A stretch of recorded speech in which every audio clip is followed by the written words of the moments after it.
What's going on, guys? I just wanted to get on here and testify real quick. I just got out of the hospital, and man, last night was one of the longest nights. It was the scariest night of my life. I've been to Afghanistan, I've been to Iraq, I've had rockets and ground attacks and bullets flying in the streets. I've been robbed at gunpoint many times. I've seen all kinds of stuff throughout my life, and I would say without a doubt, last night was the scariest night of my life. So we go to the hospital. My wife's, having contractions. We've been there for hours, and, her blood pressure is dropping like to dangerous levels, and the baby's heartbeat is going down, dipping real low, and I'm sitting there like, being strong, trusting God, but there's this fear that's trying to hit me.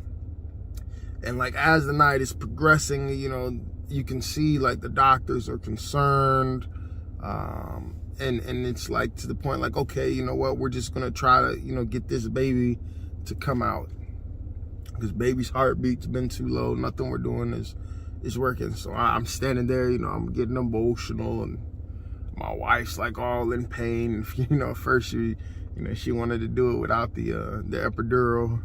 She tried, but man, she's a strong woman. And so they get her to start pushing. Nothing's really happening. There's blood everywhere. They're kind of like, you can hear them talking. It's just a normal amount, and just seeing it in my head makes me just, whoa, man. You guys know this is my 7th kid, so I got to be there for 2 of the births before this one, because I was deployed to Afghanistan, Iraq and stuff, and man, it was scary. So they put the clamps inside of her, trying to get the baby out, and the whole time I'm feeling the devil just trying to attack my mind. And long story short, she gets the baby out, but now the baby is having complications. They're trying to get the the fluid. He swallowed a lot of fluid and things like that, so they're over there putting the tubes down his throat, down his nose, and they say, okay, we got to take him upstairs, and they put him on one machine, and they didn't feel that machine was strong enough, the breathing machine, because he wasn't breathing on his own. Like, you could see like he was sucking into his rib cage every time, and he was like making these like hard grunting sounds. And so they put him on a more intense machine, and they're like, we've got him stable for now, but we don't want him to continue breathing this hard, because if he does, he get tired, and then we're gonna have respiratory failure. And I'm just, my wife's getting all, emotional. She's crying, and I'm still like, I feel the devil, trying to talk to me. And I'm in my mind, I'm like, yo, shut up. You know what I'm saying?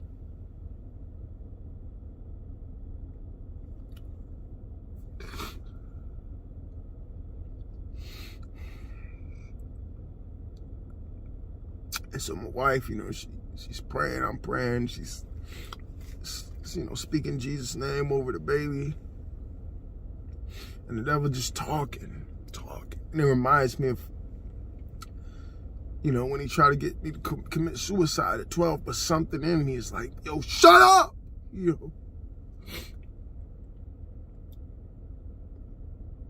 Seeing my wife, I was scared when she was pushing that baby. Like, there's just the blood everywhere, and they had it seemed like everything was extra. I'm like, okay, God, we believe this is the last baby, and it just, everything that could go wrong, it seemed like it was just like a intense movie the whole time. And but there was something inside of me, it ain't going down like this. There was something inside me the whole time saying, God ain't bring you this far to leave you. When he's never gonna forsake, when she pushed the baby out, it was like the devil was talking, but something inside me was saying, no matter what, my baby's gonna be good because God is not a tease. You know what I'm saying? And it's like, it's just, I can't speak for everybody else's relationship, but I looked at my wife when we walked back to the room because, you know, she couldn't take the baby with her. The baby had to stay, and I believe what they call the NICU or whatever. I said, babe, my baby's gonna be fine. Our baby's gonna be fine. God ain't gonna let nothing happen to my baby. I know the relationship that I have, you know, with God. He could do whatever he want with me, whenever he want with me. He could do whatever he want with anything. But I just know, it's something that I just know because I have a relationship with him. Like, God, you not.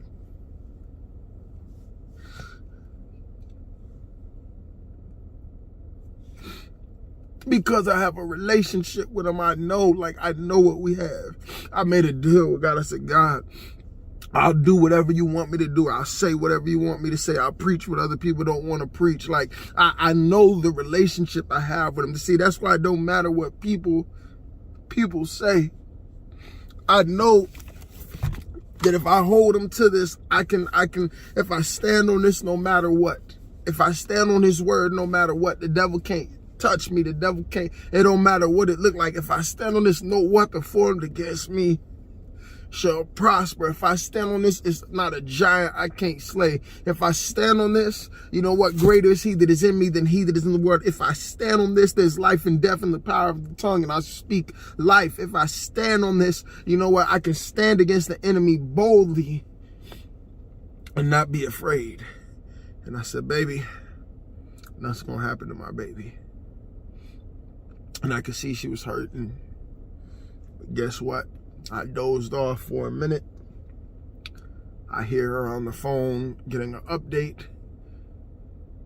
And she says, babe, he's breathing on his own. He's doing better. And I said, God, you did it again. Just like I knew you would. God, you did it again. The same way when I was going to kill myself, you got me off the bridge. The same way when I was in Afghanistan, in Iraq, not living right, rockets flying in, bullets coming in. When I was in the club, getting stomped out, getting jumped, getting shot at, you did it again. When I went through divorce and I was sitting in my house, missing my kids, heartbroken, he kept me through that.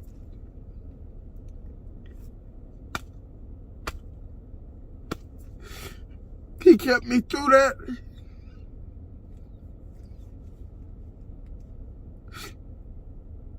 When I thought, like, how am I gonna make it through this? He kept me through that. When people talk bad because they didn't know the whole story, he kept me through that. When I was in the world and I wasn't paying him no attention, he kept me through that.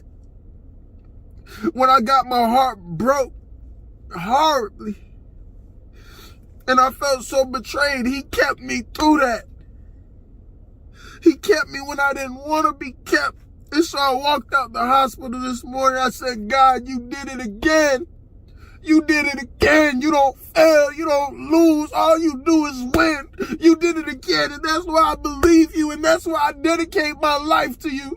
And that's why I give you all the worship and I give you all the praise, because you did it again and you always do it and you always win. No matter what it looks like, one thing I know is that all things are working together for my good. I don't care what it looked like. I don't care what the devil throw at me. I know because I'm a son of God. I'm a child of God and he is my father, that everything is working for my good. And I can't lose. I believe the Bible from front to back. Every word. I believe that I'm covered. I believe that I'm protected. I believe that nothing can happen to me that doesn't pass through the hand of God. That's why I fear nothing and no one. You can't do nothing to me. No sickness can do nothing to me. You can't touch me. don't care about a mask or nothing else, because God has full control over my life and he can do whatever he wants with it. So I want to encourage you, above all, to never lose faith. And guess what? God is pleased with you when you move in faith. Just know that. God is pleased with you. Without faith, it's impossible to please him. He likes to look down the same way I just got fired up. He likes to look down and say, that's what I'm talking about. Faith in the fire, faith in the storm, faith in the trial, faith in the face of Goliath. That's what I'm talking about. I like that. That's my son. That's my daughter. So keep the faith. All things are working together for your good. That means no matter what happens, you can never take a loss. It's always working for your good. You got to change your perspective. Every situation you're in, okay, God, what are you trying to teach me? What are you trying to show me? Because you said this is going to work for my good. So some good got to come out of everything that I go through, whether it's a lesson, whatever it is. I'm looking, and that's faith. Faith is the substance, things hoped for, the evidence of things that I don't know, but God, I know. You hear me? I don't know, but I know. And that in the hospital that whole night, I don't know, but I know. I don't know what's going to happen, but I know who he is. That's why I worship him. That's why my worship is not conditional. That's why I worship him the way that I do, because I know who he is. I know what he's capable of. Just knowing who he is and knowing what he's capable of is enough for me to worship him for the rest of my life. Love you guys. Be blessed.